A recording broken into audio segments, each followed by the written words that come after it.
रुक कर गई नहीं रहुआ। तू जा, हमरा अकेले में दर्शन करे के बा। हो गए नाटक चालू। घर में तो नाटक करबो कर लेनी, पूरे समाज के सामने नाटक करत थी। हम नौटंकी करते कि तू करतो, कहते नु जा अकेले दर्शन कर। देखा हम सीधा बोला थी चल अंदर। तहरा ले अभी तक जीतल बने की जीतल। चल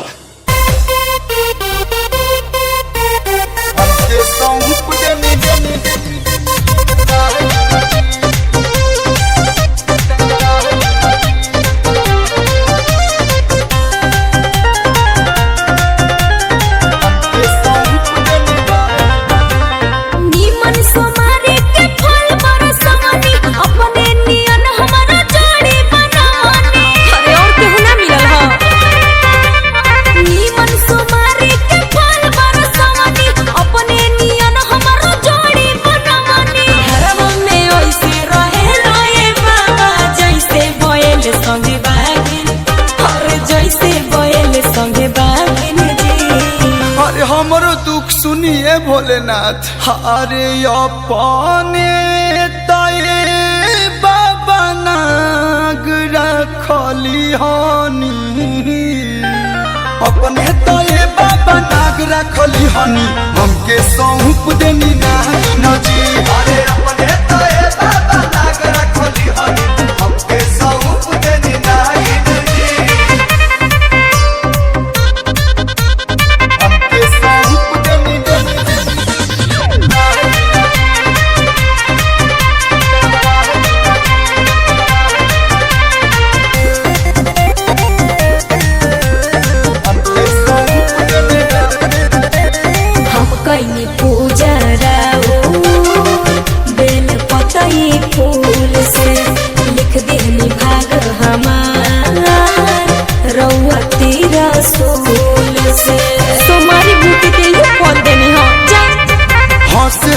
से लगे दिया हम बानी जैसे गणेश जी के।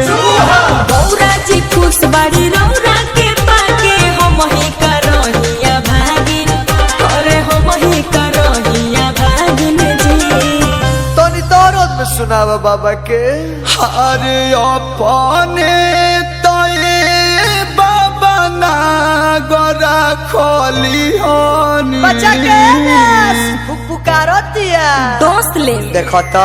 अरे अपने तये बाबा नाग रखली हनी, हमके सौंप देनी नागिन जी। अरे अपने तये बाबा नाग रखली हनी, हमके सौंप देनी नागिन जी। हमके सौंप देनी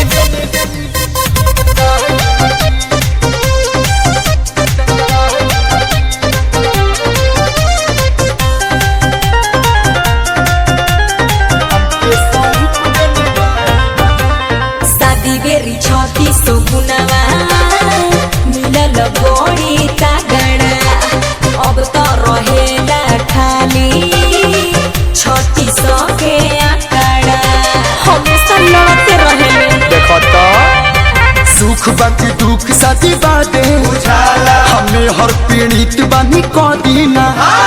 पलू के पलू में बांधे से बढ़िया रहती भोले बैरागिन।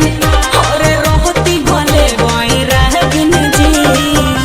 अरे अपने तये बाबा पोसिले लगे हुआन, धामी नहीं का। अरे अपने तये बाबा पोसले लगे हुआन, हमके खाना देला नागिन जी। अरे अपने तये बाबा नाग रखली हनी, हमके सौंप देनी नागिन जी। जैसा ने बाड़े ठीक है बाड़े।